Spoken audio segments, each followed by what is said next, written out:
So hello everyone, आज हम लेने वाले एफवाई का जो हमारा बिजनेस कम्युनिकेशन का जो सेकंड यूनिट है ग्रुप कम्युनिकेशन, जिसका फर्स्ट जो चैप्टर है ग्रुप डिस्कशन एंड इंटरव्यू, उसका आज लेक्चर नंबर 7 लेने वाले हैं। जिसका आज का जो हमारा टॉपिक है वो है टाइप्स ऑफ इंटरव्यू का पार्ट 2। मतलब क्या, देखो कि पिछले लेक्चर के अंदर मैंने आपको 4 टाइप्स के इंटरव्यू बताए थे कि सिलेक्शन इंटरव्यू क्या होता है, अप्राइजल इंटरव्यू क्या होता है, उसके बाद हमने देखा था कि ग्रेवनेंस इंटरव्यू क्या होता है, उसके बाद लास्ट में हमने पनिशमेंट इंटरव्यू को भी समझा था। अब आज बचे हुए जो 4 हमारे इंटरव्यूज होते हैं उसको देख लेंगे, उसके बाद हमारा ये जो टाइप्स ऑफ इंटरव्यू है वो फिनिश हो जाएगा। ठीक है, सो एक एक करके देखते हैं। ये हमारा बिजनेस कम्युनिकेशन का सेमेस्टर 2 हम लोग पढ़ रहे हैं।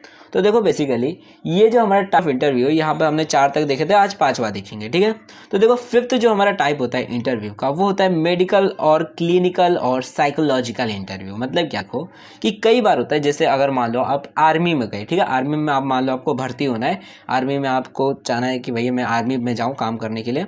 तो ऐसे टाइम पर होता है कि पहली बात तो आपसे जो भी ऑब्जेक्टिव टेस्ट होते हैं, एग्जामिनेशन होती है, वो सारी चीज़ें तो होती ही है, वो सारी चीज़ों को तो आपको देना ही रहता है। लेकिन वहाँ पर साथ ही में ट्रेनिंग भी होती है, बहुत सारी चीज़ें होती है। ठीक है, आप अगर ट्रेनिंग में सारी चीज़ें पास हो जाते हैं तो वहाँ पर एक मेडिकल चेकअप होता है, मेडिकल टेस्ट होता है। ठीक है, तो उसके अंदर होता है क्या कि वहाँ पर आपसे पूछताछ भी की जाती है, कभी आपका एक्सीडेंट हुआ था क्या, मान लो जैसे अगर मान लो आपकी कोई नस है या फिर कोई हाथ है, पैर है, अगर मान लो थोड़ा बहुत टेढ़ा मेढ़ा रहता है तो पूछा जाता है कोई एक्सीडेंट हुआ था या बचपन से ही ऐसा है, वो सारी चीज़ें पूछी जाती है। ठीक है, और बेसिकली अगर मान लो आपका कोई भी ऑर्गन या फिर कोई भी पार्ट बॉडी का वो ढंग से काम नहीं, या फिर आपका कोई मान लो एक्सीडेंट हुआ है, या फिर अगर मान लो आपकी हाथ पैर थोड़ा बहुत टेढ़ा मेढ़ा है, किसी किसी का रहता है ना कि भैया हाथ बहुत ज़्यादा टेढ़ा रहता है या फिर हाइट बहुत कम रहती है, तो मेडिकल अनफिट में आ जाते हैं। ठीक है, तो उसको एक टाइप का हम मेडिकल इंटरव्यू बोलते हैं कि सामने वाला जो रहता है हमसे पूछताछ कर रहा रहता है, हमारी चेकअप कर रहा रहता है और उसको एक टाइप से इंटरव्यू ले रहा रहता है। ठीक है, तो उसी को हम मेडिकल इंटरव्यू बोलते हैं। क्लिनिकल इंटरव्यू भी लिया जाता है, मतलब बेसिकली देखा जाता है इसको कोई बीमारी तो नहीं है, मालूम पड़ा कोरोना लेके घूम रहा है। ठीक है, तो सारी चीज़ें देखी जाती है। कई कई जगह पे कोई कोई बड़ी जो बिजनेसमैन होते हैं या फिर जो बड़ी बड़ी कंपनीज होती है, वहाँ पर साइकोलॉजिकल इंटरव्यू भी लिया जाता है। साइकोलॉजिकल इंटरव्यू मतलब क्या कि कुछ साइकियाट्रिस्ट होते हैं, आपने देखा होगा ना टीवी में, कि मतलब दिमाग चेक करते हैं भैया कि मतलब ये जो आदमी है ये साइकोलॉजिकली फिट है या नहीं, कहीं पागल तो नहीं है, या फिर मेंटली मतलब कितनी स्टेबिलिटी है इसके अंदर, कितना मतलब अच्छा मतलब दिमाग है इसका, वो देखने के लिए साइकोलॉजिकल इंटरव्यू भी लिया जाता है। तो ये सारे कुछ इंटरव्यूज होते हैं। ओके, जैसे कि देखो यहाँ पर पॉइंट्स में लिखा हुआ है कि मेडिकल और clinical interview is a very common practice when the post is to be filled a candidate is sent to the physician after his selection for his medical test, physical checkup and to find out his physical fitness. ठीक है, मतलब basically fitness के देखने के लिए, physical fitness कि सही है कि नहीं, शरीर वरीर सही है कि नहीं, कहीं हाथ पैर टेढ़ा तो नहीं गिना है, या फिर कहीं पे चोट वोट तो नहीं कोई, मतलब जैसा हो सकता है ना किसी किसी का रहता है कि चोट वोट लगी रहती है, या फिर कोई बहुत ज़्यादा बीमारी है, कैंसर है किसी को, तो वो सारी चेकअप की जाती है ताकि ये देखा जाए कि आदमी जो है वो फिजिकली फिट है या फिर नहीं है। ठीक है, so nowadays some large और progressive firms send a candidate to the psychiatrist to the their industrial psychologist or industrial counselor to the test that would be employees emotional stability and mental alertness. This expert check and analyze mental capability and trait of the candidate। मतलब क्या कि कुछ अभी के time पे देखो तो काफ़ी सारी जो बड़ी बड़ी कंपनीज होती है वो क्या करती है कि अपने एम्प्लॉयज़ जो है जो बड़े बड़े पोस्ट पे, मैनेजर मतलब बड़ी बड़ी जो पोस्ट पे जो रहते हैं लोग, उनको क्या करती है कि उनको साइकियाट्रिस्ट के पास भेज देते हैं, चाहे वो खुद के हो काउंसलर हो, तो उनके पास भेज देती है देखने के लिए कि ये जो हमारा एम्प्लॉय है या फिर कैंडिडेट है वो मतलब मेंटली कितना ज़्यादा फिट है। ठीक है, उसका दिमाग कितना काम करता है। ठीक है, कई बार होता है चेक किया जाता है कि दिमाग कितना काम करता है, मेंटली कितना कैपेबल है, उसकी क्या क्या खूबियाँ है, उसके कौन सा पार्ट ज़्यादा काम करता है, लॉजिकल ब्रेन कितना काम करता है, ये सारी चीज़ें देख सकते हैं। ठीक है, साइकियाट्री, ताकि बता सके हाँ भाई आदमी बहुत ज़्यादा इंटेलिजेंट है, ठीक है, इसका IQ लेवल बहुत ज़्यादा हाई है, वो सारी चीज़ें देखी जाती है मतलब बेसिकली साइकोलॉजिकल इंटरव्यू के अंदर कि मतलब IQ लेवल कितना है, मेंटली फिट है या नहीं है, मालूम पड़ा पागल है। ठीक है, तो वो सारी चीज़ें देखी जाती है। तो ये हमारा मेडिकल और क्लिनिकल और साइकोलॉजिकल इंटरव्यू होता है। सो देखो अब जो हमारा 6th टाइप का जो इंटरव्यू होता है वो होता है अंडर स्ट्रेस इंटरव्यू। ठीक है, अब बेसिकली अंडर स्ट्रेस इंटरव्यू क्या होता है, तो इसके अंदर होता क्या है कि देखो जो बेसिकली होता है क्या है इसके अंदर कि देखो अब जैसे मान लो कि जो इंटरव्यूअर होते हैं, जो भी मतलब सामने आपका इंटरव्यू ले रहे हैं, तो वो करते क्या है कि आपसे कुछ ऐसे ऐसे सवाल पूछ देते हैं जो कि आपको स्ट्रेस में ला देते हैं। मतलब आपसे कुछ ऐसे सवाल पूछ देते हैं इमेजिन करने के लिए, अच्छा बताओ मान लो ऐसा हो जाता जाता है और आप इस सिचुएशन में आ जाते हैं, तो बताओ क्या करोगे आप, ठीक है। अब ऐसे टाइम पर आप मतलब बेसिकली कन्फ्यूजन में आ जाते हो कि भाई करूँगा क्या मैं उस टाइम पे, मतलब आपको एक प्रॉब्लम में डाल देते हैं। तो ऐसे टाइम पर होता क्या है कि बेसिकली वो जो इंटरव्यू वो ये देखना चाहते हैं कि पहली बात आपकी मेंटल एबिलिटी कितनी है, आप कितना ज़्यादा प्रॉब्लम को सॉल्व कर सकते हो, प्रॉब्लम सॉल्विंग मेंटेलिटी कितनी आपकी है, और ये भी देखने के लिए कि कोई ख़राब सिचुएशन आता है तो आप किस तरह से रिएक्ट करते हो, आपका बिहेवियर किस तरह का रहता है, कि आप इम्पेशेंट बन जाते हो, कैसा रहता है बिहेवियर। तो वो सारी चीज़ें देखी जाती है ऐसे अंडर स्ट्रेस इंटरव्यू में। और खास करके ये जो बड़ी बड़ी पोस्ट रहते हैं जैसे IAS हो गया, आपने यूट्यूब पे देखे होंगे, जैसे नहीं IAS की इंटरव्यू होते हैं, मॉक टेस्ट होते हैं, यूट्यूब पे चाहो तो आप सर्च में मार सकते हो IAS इंटरव्यू, तो यहाँ पर आपको दिखेगा, ठीक है, कि अजीब अजीब सवाल पूछ लेते हैं, ठीक है, कि ये गिलास है इसको प्रपोज करके दिखाओ, ठीक है, तो वैसे अजीब अजीब सवाल पूछ देते हैं। अब उस टाइम पर आप किस तरह से रिएक्ट करते हो तो वो देखते हैं उन लोग बेसिकली, तो इसे हम अंडर स्ट्रेस इंटरव्यू बोलते हैं, जिसके अंदर सामने जो इंटरव्यूअर होता है वो अपने एम्प्लॉय को जानबूझकर स्ट्रेस में डाल देता है ऐसे सवाल पूछकर, ताकि वो ये देख सके कि एम्प्लॉय की स्ट्रेस को फेस करने की, उस प्रॉब्लम को सॉल्व करने की कितनी एबिलिटी है, उसकी मेंटल एबिलिटी को, इंटेलिजेंस को देखने के लिए किया जाता है, ठीक है। तो देखो यहाँ पर बताया गया है modern business world is highly competitive which may lead to tension and various other type of mental and physical stress. मतलब क्या कि देखो आज के टाइम पे होता है क्या है कि देखो, क्योंकि हमारे मॉडर्न टाइम पे देखोगे तो काफ़ी ज़्यादा कंपटीशन बढ़ चुका है, बहुत सारी कंपनीज है जो आपके जैसा ही प्रोडक्ट्स बनाती है, तो ये बहुत ज़्यादा ज़रूरी हो जाता है कि हर एक आदमी जो है वो मतलब बेसिकली अच्छी तरीके से कम्पीट कर सके, और उस कंपटीशन की वजह से काफ़ी सारे मेंटल और फिजिकल स्ट्रेस आदमी को हो जाते हैं जो काफ़ी बड़ी रिस्पॉन्सिबिलिटी वाले पोस्ट पे रहते हैं, ठीक है, तो उनको काफ़ी ज़्यादा टेंशन रहता है। So employ have to learn to cope with difficult situation without losing their mental balance और फिजिकल एबिलिटी। तो इसलिए बहुत ज़्यादा ज़रूरी है कि जो एम्प्लॉयज़ है वो ये सीखे कि किस तरीके से अपनी ये जो मेंटल स्ट्रेस और जो फिजिकल स्ट्रेस है इसे हटाया जाए और अपनी जो भी प्रॉब्लम है उसे सॉल्व करने में ध्यान लगाया जाए, ठीक है। तो इस ऐसी सिचुएशन को किस तरह से हैंडल किया जाता है वो सीखना बहुत ज़्यादा ज़रूरी हो जाता है। तो in this type of interview a candidate is put under intentional stress so that his reaction can be observed and tested. Basically इसलिए ऐसा जो इंटरव्यू होता है वो यही देखने के लिए किया जाता है, क्योंकि वो देखो फ्यूचर में ऐसा इसके साथ होने वाला है कि इसको ऐसे ऐसे प्रॉब्लम्स आएंगी, ऐसे ऐसे सिचुएशन आएंगी जिसके अंदर बहुत ज़्यादा स्ट्रेस में आ जाएगा, ठीक है, ऐसे ऐसे डिसीजन लेने पड़े। उस टाइम के लिए तो आज ही हमें चेक करना है कि क्या ये आदमी उसकी कैपेबल है या नहीं, वो ये टेंशन ले पाएगा कि नहीं ले पाएगा। तो इसके लिए बेसिकली इंटरव्यू लिया जाता है कि इसके अंदर किया क्या जाता है कि इंटेंशनली यानी जानबूझकर अपने सामने जो इंटरव्यूअर वीवी बैठा हुआ है, यानी जो भी सामने इंटरव्यू दे रहा है उसको जानबूझकर एक ऐसे सिचुएशन में डाल देते, एक स्ट्रेसफुल में डाल देते हैं कि भैया ये प्रॉब्लम है, अब बताओ इसको सॉल्व कैसे करेंगे, ठीक है, आपको ये प्रॉब्लम आ गई, आप दोनों तरफ से फंस चुके हो, अब बताओ आप क्या करोगे उस प्रॉब्लम को सॉल्व करने। अब आपको बहुत ज़्यादा स्ट्रेस में डाल दिया उन लोग। तो उस टाइम पर उन लोग करते क्या है, तो देखो इंटरव्यू आपको अगर आंसर नहीं भी पता है तो उनको आंसर में कोई मतलब ना ज़्यादा देखो दिलचस्पी नहीं रहता, उनका मेन फोकस रहता है कि आप स्ट्रेस को किस तरह से हैंडल करोगे, ठीक है। आपकी अगर प्रॉब्लम आ गई है तो आप उस टाइम पर किस तरह से रिएक्ट कर रहे हो, सामने वाले को किस तरह से बोल रहे हो, आपका बिहेवियर किस प्रकार का रहता है उस टाइम पर, वो ये देखना चाहते हैं, मेन टॉपिक रहता है, ठीक है। तो अगर आपको आंसर नहीं भी पता रहता है तो मतलब उनसे कोई फ़र्क ही नहीं पड़ता, उनको ये देखना है कि आपको मतलब आपका बिहेवियर किस प्रकार का रहता है उस टाइम पर, ठीक है। तो आपका रिएक्शन देखते हैं उन लोग, बेसिकली टेस्ट करते हैं कि आपकी मेंटल एबिलिटी कितनी है स्ट्रेस को हैंडल करने की। तो official of managerial cadre who are required to take decision under very difficult circumstances have to undergo this type of under stress test. यानी कि जो ऑफिशियल्स होते हैं जैसे IAS ऑफिसर हो गया, तो ऐसे जो बड़ी बड़ी पोस्ट होते हैं जहाँ पर ऐसे आपको फ्यूचर में डिसीजन लेने पड़ेंगे जो बहुत ज़्यादा डिफिकल्ट होंगे, स्ट्रेसफुल होंगे, तो उन लोगों को ऐसे अंडर स्ट्रेस टेस्ट जो होते हैं इंटरव्यू जो है उसे पास आउट करके आगे अपना जो भी जॉब रहता है उसे मिलता है, ठीक है। तो उन्हें ऐसे अंडर स्ट्रेस इंटरव्यू देने पड़ते हैं, ठीक है, जैसे IAS ऑफिसर हो गए तो उनको द एम्प्लॉयर मे जज whether the candidate is strong enough to stand the stress. The candidate who is subjected to under stress interview in which he is asked a number of personal or unusual questions by one or several interviews will find it difficult to stand the stress। मतलब क्या कि जो employer रहता है basically वो candidate को ये देखता है, जज करता है कि क्या ये कैंडिडेट स्ट्रेस को हैंडल कर पा रहा है कि नहीं कर पा रहा है। उसको बेसिकली किया क्या जाता है कि उसको अजीब अजीब सवाल पूछे जाते हैं, कुछ पर्सनल सवाल पूछे जाते हैं। मान लो जैसे एग्जाम्पल एक क्वेश्चन ही पूछा गया था मतलब UPSC में ही, मतलब बेसिकली इंटरव्यू में, कि अगर मान लो जैसे मतलब इमेजिन करने के लिए बोला गया कि अगर मान लो कि तुम हो, ठीक है, और तुम्हारी शादी हो गई, ठीक है, अब शादी होने के बाद तुम्हारी पत्नी तुम्हारे घर में आ गई। अब हुआ क्या कि तुम्हारी और तुम्हारी पत्नी के बीच में लड़ाई हो गई, ठीक है। अब तुम्हारी और मम्मी और तुम्हारी जो पत्नी है वो दोनों जो लड़की लोग हैं, औरत लोग जो है वो इस बात पे लड़ रहे कि तुम जो है सबसे ज़्यादा किसको प्यार करते हो, ठीक है। मतलब उन्होंने बोला इस सिचुएशन को मान लो, ठीक है, कि तुम्हारी पत्नी और तुम्हारी मम्मी जो है दोनों लड़ाई कर रहे कि तुम जो है सबसे ज़्यादा किसको प्यार करते हो। अब उसी में तुम्हारी पत्नी जो है वो किचन से गई और एक राखेल का डब्बे पर डाल दी कि बोली, और माचिस का भी है एक तिल्ली, ठीक है, कि बोली अगर बताओ किससे ज़्यादा तुम प्यार करते हो वरना मैं अपने आप को जला दूंगी, ठीक है। अब ऐसे टाइम पर आप सोचोगे अरे बाप रे ये तो जल के मर जाएगी, ठीक है।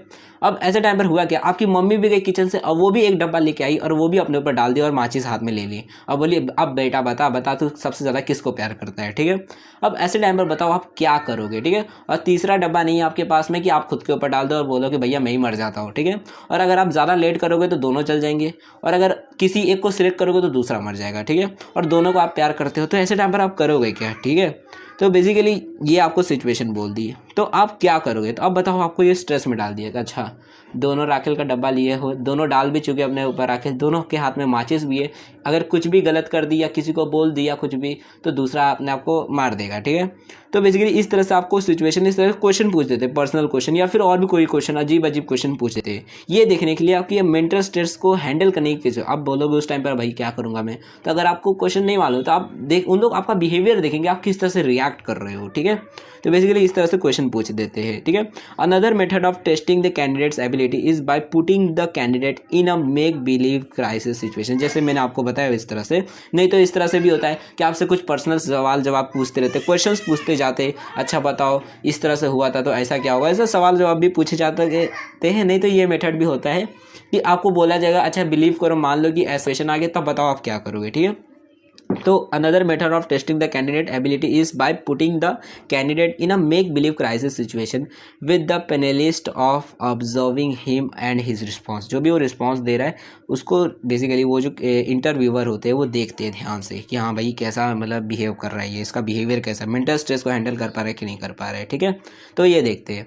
उसके बाद देखो अब आगे क्या लिखा है, the purpose of this type of interview is to test the mental strength and the physical ability in the worst possible situation. अब देखोगे तो वर्स्ट पॉसिबल सिचुएशन ये ना कि भैया दोनों लोगों ने राखेल ले लिए, ठीक है। तो ऐसे टाइम पर आप क्या करोगे ये देखने के लिए बेसिकली ये इस तरह के टेस्ट लेते हैं, आपकी मेंटल स्ट्रेंथ और आपकी फिजिकल स्ट्रेंथ को देखने के लिए कि आप खराब से खराब सिचुएशन में भी डिसीजन लेने के कैपेबल हो या फिर नहीं हो, ठीक है।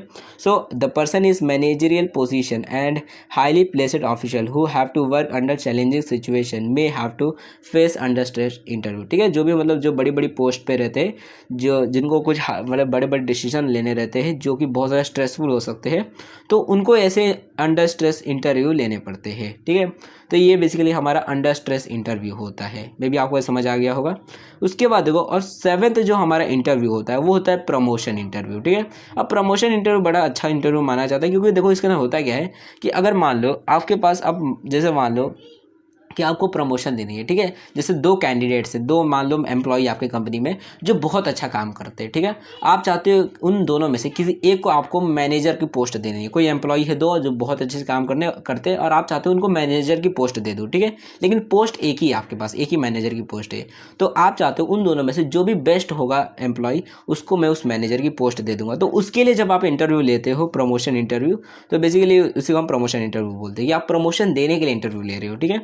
तो इस इंटरव्यू में क्या होता है, तो देखो a person who will working in the organisation become due for promotion is interviewed. The purpose of this type of interview is to measure the attitude and ability of the person and his fitness to take up the responsibility of the higher post to which he is likely to be promoted. तो basically ये जो रहते हैं इसके अंदर, ये जो हमारा इंटरव्यू होता है इसके अंदर होता क्या है, तो जो भी ऑर्गेनाइजेशन के अंदर जो भी आदमी काम कर रहा है उसी का इंटरव्यू लिया जाता है उसका प्रमोशन करने के लिए। भैया आप इधर आइए, आपको कुछ बुलाए रहे हैं, आपसे कुछ सवाल जवाब करने हैं और देखा जाता है कि क्या मैं जो इसको पोस्ट देने वाला हूँ, मान लो कोई वर्कर है और हम चाहते हैं उसको मैनेजर की पोस्ट दे रहे, ठीक है। बट ये देखना है पड़ेगा ना कि हाँ भाई उसके लायक है भी कि नहीं है, ठीक है। अब जैसे मैनेजर की पोस्ट दे रहे हैं और मान लो मैनेजर है और उसको कुछ भी आता ही नहीं, उसको हिसाब किताब आता नहीं, कुछ आता नहीं है, ठीक है। तो आप कैसे उसको पोस्ट दे सकते हो सकता है आपको आदमी पसंद आ रहा है, बहुत अच्छे से मेहनत कर रहा है, लेकिन आप उसको मैनेजर की पोस्ट नहीं दे सकते क्योंकि उसको कुछ आता ही नहीं है, ठीक है। उसको कुछ भी मतलब हिसाब किताब कुछ भी चीज़ नहीं आती है, ठीक है।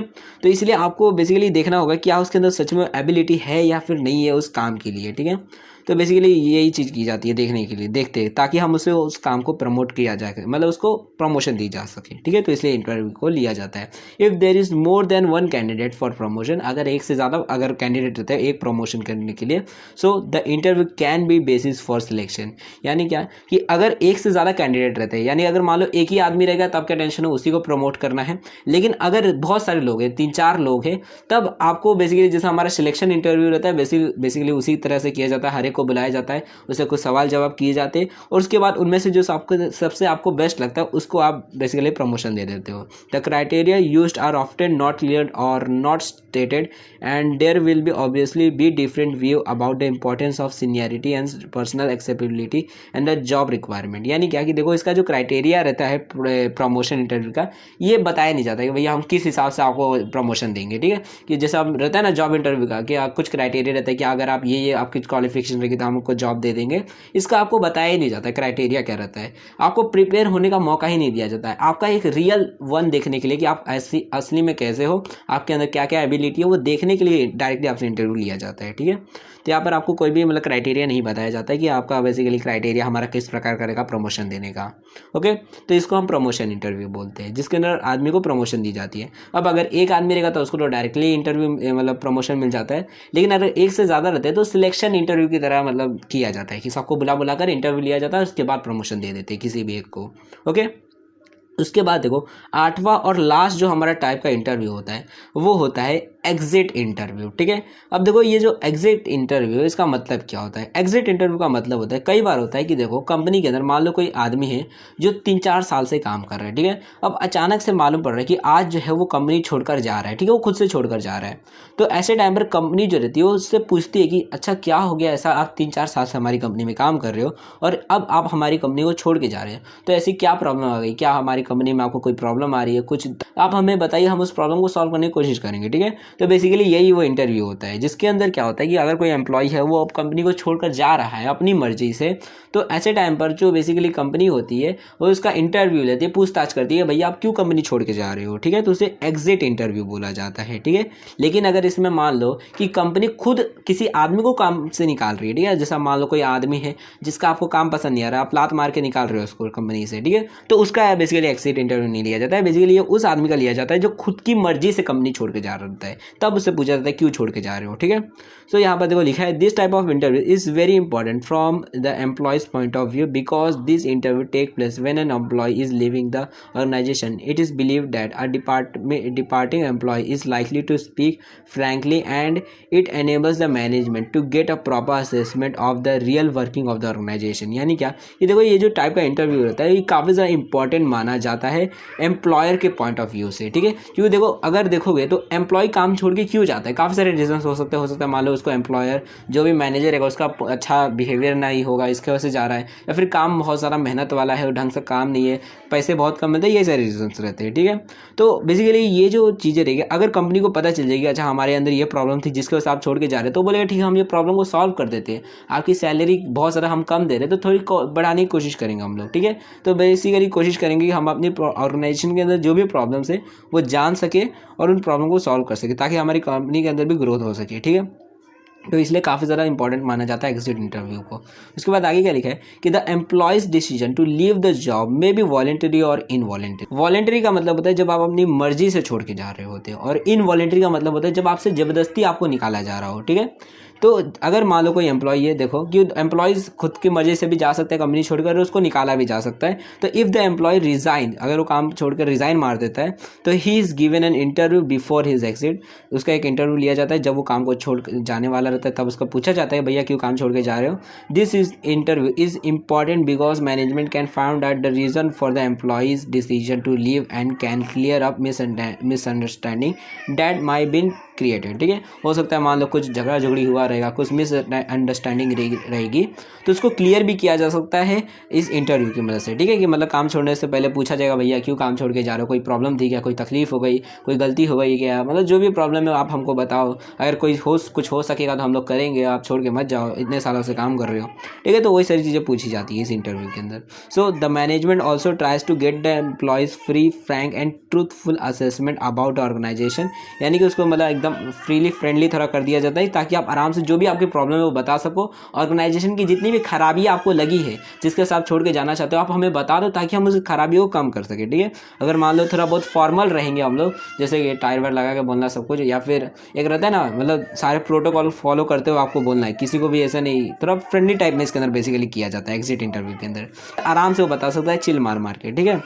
उसके बाद आगे क्या लिखा है कि it is essential that the management learn and understand the real reason why people leave their organisation. तो ये बहुत ज़्यादा जरूरी है कि ऑर्गेनाइजेशन ये जाने कि क्यों लोग उसकी कंपनी को छोड़कर जाते हैं, ठीक है। तो ये जानेगा तभी तो आगे वो प्रॉब्लम क्रिएट नहीं होगी, जिसकी वजह से आगे तो whether the reason are poor pay, poor working environment, no challenging in the job, no reward for achievement, ये सारे रीजन हो सकते हैं। तो जो भी रीजन रहेगा वो उससे पता चलेगा और उस रीजन के ऊपर वो वर्क करके उन रीजन को खत्म कर देगा, और जिसके बाद अगली बार कोई आदमी उस कंपनी को नहीं छोड़ेगा, ठीक है। तो इसलिए बहुत जरूरी है कि हमें पता रहे, ओके।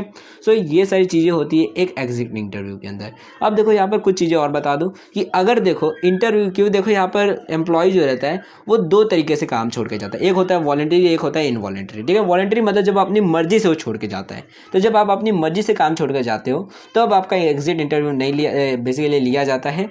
जब आप अपनी मर्जी से छोड़ के जाते हो तो पूछा जाता है भाई क्यों छोड़ के जा रहे हो। लेकिन जब आपको खुद से निकाला जा रहा था, इनवॉलंटरी मतलब जबरदस्ती आपको भगाया जा रहा है काम से, तो ऐसे टाइम पर आपसे पूछा नहीं जाता आप क्यों छोड़ के जा रहे हो। उनको तो पता ही मैं ही भगा रहा हूँ, पूछना क्या है इसके अंदर, ठीक है। तो इसलिए उस टाइम पर एग्जिट इंटरव्यू नहीं लिया जाता है, जब इनवॉलंटरी बेसिकली निकाला जाता है आपको काम से, ठीक है। तो ये सारे बेसिकली हमारे कुछ टाइप्स थे, और यहाँ पे हमारे 8 के 8 जो टाइप्स है वो फिनिश हो जाते हैं टाइप्स ऑफ इंटरव्यू के। सो मे भी आपको सारी चीज़ें समझ आ गई होगी। अब यहाँ पर अगर आपको फिर भी कोई भी डाउट रहता है, फिर कोई भी क्वेश्चन रहेगा आपके माइंड के अंदर, तो आप लोग कमेंट सेक्शन के अंदर जो भी आपके डाउट्स रहेंगे वो पूछ सकते हो। एंड देखो इसका जो नेक्स्ट लेक्चर है जल्दी हमारे चैनल पर आने वाला है, तो चैनल को सब्सक्राइब कर दो, वीडियो को शेयर कर दो अपने जितने भी दोस्त लोग हैं उनके साथ में, ताकि जैसे हमारी नेक्स्ट वीडियो की जो नोटिफिकेशन है आपको बेसिकली अपलोड हो जाएगी हमारे चैनल पर, तो उसकी भी आपको नोटिफिकेशन मिल जाएगी और उन वीडियोज़ को भी आप देख सकोगे। एंड अगर आपको कोई भी लॉन्ग डाउट्स या फिर क्वेश्चंस रहेंगे तो आप चाहो तो हमारे इंस्टाग्राम पे भी हमें फॉलो करके पूछ सकते हो। एंड अगर आपको इस लेक्चर का पीडीएफ चाहिए तो आपको टेलीग्राम चैनल पर मिल जाएगा, तो वहाँ से आप डायरेक्टली जा कर सकते हो लेक्चर का पीडीएफ स्टडी पर्पस के लिए। अब अगर आप वीडियो को लेट देख रहे हो, यहाँ तक आपने देख लिया है, तो यहाँ पर इस वीडियो की नेक्स्ट वीडियो की प्लेलिस्ट आ गई होगी, तो यहाँ से एक बार आप चेकआउट कर सकते हो। मे बी नेक्स्ट वीडियो जो है वो आ गई होगी अगर आप 2-3 दिन बाद देख रहे हो तो, ठीक है। So thanks for watching my video, हम नेक्स्ट वीडियो मिलेंगे।